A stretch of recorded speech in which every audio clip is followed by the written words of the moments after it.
καμία αμφιβολία γι' αυτό. Η σέντρα από τον Πιπίνη, σηκώνει το Περόνε, έρχεται ο Ουσέρο και το σούτ 1-0 στο 61. Η βολίδα από τον Φερνάντο Ουσέρο. Η άνοδος, η θεαματική βελτίωση, δραστική βελτίωση της έντασης στις κινήσεις των παικτών του Αστέρα. Η πίεση φέρνει αυτό το αποτέλεσμα, τον γκολ από τον 29χρονο Ισπανό χαφ Φερνάντο Ουσέρο. Ένα χαφ που πρωτοεμφανίστηκε στην Πριμέρα με τη Μάλαγα όταν ήταν μόλις 20 ετών.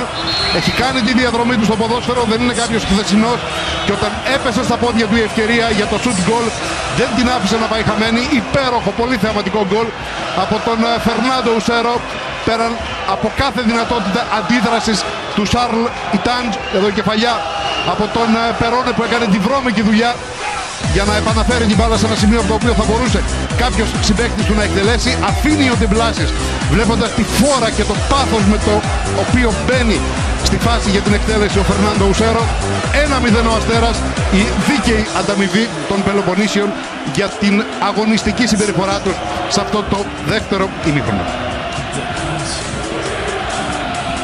Το φυλάει, ουσιαστικά μπορεί να κάνει ό,τι θέλει, είναι ο άνθρωπος του μάτς και να δούμε αν θα είναι ο άνθρωπος για την πιο χρυσή σελίδα στην ιστορία του Αστέρα. Εδώ δεν μπορεί να κάνει το τελείωμα, πρωτοκλώθηκε και με τις κορδέλες. Ο Ράγιο μπορεί και να έχει κάνει πέναλτι ο Κατσουράνης, άνευ σημασίας πλέον από τη στιγμή που ήρθε ο Ουσέρο και με όλη τη δύναμη της ψυχής του θα έλεγα, με το αριστερό πόδι πετάει την μπάλα στα δίχτυα. Ένα με το δεξιπόδι, ένα με το αριστερό πόδι, 1-0 Ουσέρο, 2-0 Ουσέρο και λίγος χρόνος στη διάθεση του ΠΑΟΚ για το καλύτερο εφικτό αυτή τη στιγμή σενάριο, δηλαδή το σενάριο της παράτασης. Αποστόλη πάνω.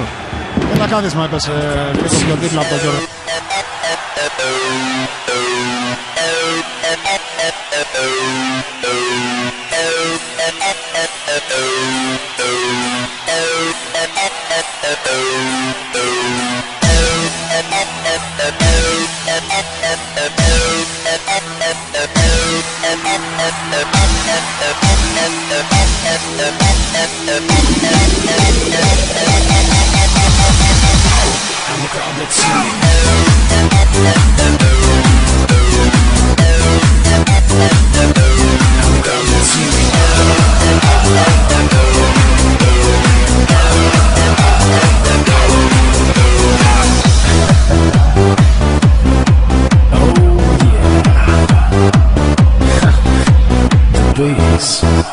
The bass drum, the groove at the concert.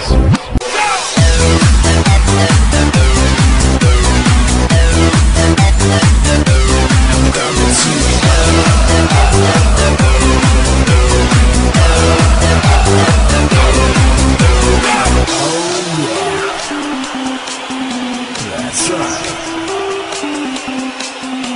The concert. The concert.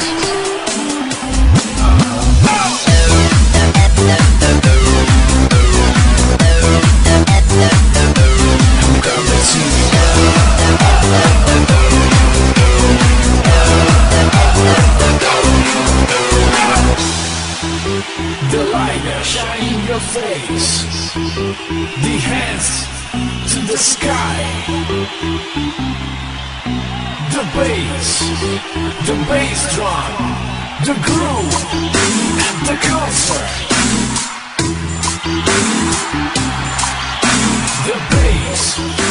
The bass drum.